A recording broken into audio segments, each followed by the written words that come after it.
ಕಾಂಗ್ರೆಸ್ನಲ್ಲಿ ಈಗ ಮುಸ್ಲಿಂ ನಾಯಕರ ವಿರುದ್ಧ ತೆಗೆದುಕೊಂಡ ಆ್ಯಕ್ಷನ್ ಬಗ್ಗೆನೇ ಜೋರಾಗಿ ಚರ್ಚೆ ನಡೀತಾ ಇದೆ ಸರ್.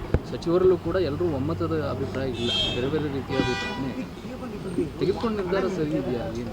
ಅಲ್ಲಲ್ಲ, ಇದು 4 ಗೋಡೆ ಮಧ್ಯೆ ಆಗಬೇಕಾಗಿತ್ತು. ಬೇಕೋ ಬೇಡವೋ ಇದು ಆಚೆ ಬಂದ್ಬಿಟ್ಟಿದೆ.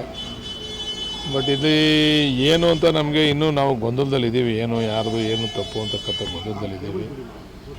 ನಾನು ಅಂದ್ಕೊಂಡಿದ್ದೀನಿ ಜಮೀರಣ್ಣ ಏನು ತಪ್ಪು ಮಾಡಿಲ್ಲ ಅಂತ ಅಂದ್ಕೊಂಡಿದ್ದೀನಿ. ನಾನು ಜಮೀರಣ್ಣ ಏನು ತಪ್ಪು ಮಾಡ್ತಕ್ಕಂಥ ವ್ಯಕ್ತಿ ಅಲ್ಲ.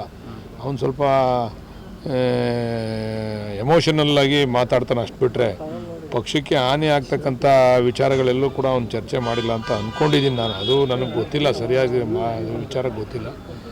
ಆದರೆ ಇದು ಜಾಸ್ತಿ ವಿಕೋಪಕ್ಕೆ ಹೋಗದೇ ಇರತಕ್ಕಂಥ ರೀತಿಯಲ್ಲಿ ಇದನ್ನು ಇಲ್ಲಿಗೆ ಮೊಟಕು ಮಾಡಬೇಕು ಅಂತೇಳಿ ನಾನು ಹೈಕಮಾಂಡಲ್ಲಿ ಮನವಿ. ಜಮೀರ್ ಅಹಮದ್ ಅವರು ಶಿಸ್ತನ್ನು ಪಾಲಿಸೋಕ್ಕೋಸ್ಕರ ಹೈಕಮಾಂಡ್ ಹೇಳಿಕೆ ಪ್ರಚಾರಕ್ಕೆ ಹೋಗಿದ್ದು, ಶಿಸ್ತನ್ನೇ ನಾನು ಪಾಲಿಸಿದ್ದೀನಲ್ಲ, ನಾನೇನು ಅಲ್ಲಿ ಅದನ್ನೇ ನಾನು ಹೇಳ್ತಾ ಅಲ್ವಾ, ಅವನೇನು ಜಮೀರ್ ಅಣ್ಣನಿಂದ ಏನಾಗಿದೆ ತಪ್ಪಾಗಿದೆ ಅಂತ ನಾವಂತೂ ಅಂದ್ಕೊಂಡಿಲ್ಲ. ಅವನು ಸ್ವಲ್ಪ ಎಮೋಷನಲ್ ವ್ಯಕ್ತಿ, ಕೆಲವು ಸಂದರ್ಭದಲ್ಲಿ ಉದ್ರೇಕಗೊಂಡು ಮಾತಾಡ್ತಾನೆ, ಅಷ್ಟು ಬಿಟ್ಟರೆ ಅವ್ನು ಪಾರ್ಟಿಗೆ ಹಾನಿ ಆಗ್ತಕ್ಕಂಥ ಯಾವುದೇ ಕೆಲಸ ಮಾಡೋದಿಲ್ಲ ಅಂತ ನಾನು ಅಂದ್ಕೊಂಡಿದ್ದೀನಿ. ಬಟ್ ಅದು ಏನೇನಾಗಿದೆ ಅಂತ ನನಗೆ ಇಂಟರ್ನಲ್ ಇದು ಗೊತ್ತಿಲ್ಲ.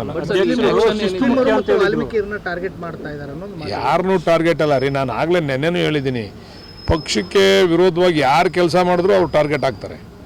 ಅದು ನನ್ನಾದಿಯಾಗಿ ನಾನು ಆಗಲೇ ನೆನ್ನೆ ಹೇಳಿದ್ದೀನಿ, CM ಪಕ್ಷದ ವಿರೋಧಿ ಕೆಲಸ ಮಾಡಿದ್ರು ಅವ್ರನ್ನೂ ಟಾರ್ಗೆಟ್ ಮಾಡ್ತಾರೆ, DCM ಮಾಡಿದ್ರು ಮಾಡ್ತಾರೆ, ನನ್ನನ್ನು ಮಾಡ್ತಾರೆ. ಪಕ್ಷಕ್ಕಿಂತ ದೊಡ್ಡದು ವ್ಯಕ್ತಿ ಅಲ್ಲ ಇಲ್ಲಿ, ಪಕ್ಷನೇ ದೊಡ್ಡದು. ಪಕ್ಷಕ್ಕೆ ಏನಾರು ಹಾನಿ ಆಗ್ತಕ್ಕಂಥ ಕೆಲಸ ಮಾಡಿದ್ರೆ ಅದಕ್ಕೆ ಜಾತಿ ಬಣ್ಣ ಜಾತಿ ಲೇಪ ಕಟ್ಟೋದು ಸೂಕ್ತ ಅಲ್ಲ. ಅದಕ್ಕೆ ಅದು ಯಾರೇ ಆಗಲಿ, ಅಂಥ ದೊಡ್ಡ ವ್ಯಕ್ತಿ ಆಗಲಿ, ಪಕ್ಷಕ್ಕಿಂತ ದೊಡ್ಡವರಲ್ಲ. ಅವ್ರು ಯಾರೇ ಮಾಡಿದ್ರು ಕೂಡ ತಪ್ಪು ಮಾಡಿದರೆ ಅದ್ರಿಗೆ ಪಕ್ಷ ಟಾರ್ಗೆಟ್ ಮಾಡ್ತದೆ. ಅದಕ್ಕೆ ಜಾತಿ ಲೇಪ ಯಾಕೆ ಕಟ್ಟಬೇಕು? ಅದಕ್ಕೆ ಧರ್ಮಗುರುಗಳು ಹೇಳ್ತಿದ್ದಾರೆ, ಇದು ತರಾತುರಿಯಲ್ಲಿ ಕ್ರಮ ನೋಡಿದ್ರೆ ನಮ್ಮನ್ನು ಟಾರ್ಗೆಟ್ ಮಾಡ್ತಿದ್ದಂಗೆ ಅನಿಸ್ತಿದೆ ಅನ್ನುವಂಥ ಅವ್ರ ಅಭಿಪ್ರಾಯ. ಅದು ಅವ್ರ ಅಭಿಪ್ರಾಯ, ಅವ್ರು ಹೇಳ್ಕೊತಾರೆ ಅವ್ರ ಅಭಿಪ್ರಾಯನ. ಬಟ್ ನಾನು ಹೇಳೋದು ಪಕ್ಷದ ಚೌಕಟ್ಟಿನಲ್ಲಿ ನಡ್ಕೋಬೇಕು. ನಾವು ಒಂದು ಪಕ್ಷದಲ್ಲಿದ್ದಾಗ ಅದ್ರ ಚೌಕಟ್ಟಿನಲ್ಲೇ ನಡ್ಕೋಬೇಕು. ಅದು ಮೀರಿ ನಡೆದಾಗ ಯಾವುದೇ ಜಾತಿ ಇದು ಮುಂದೆ ಬರೋದಿಲ್ಲ.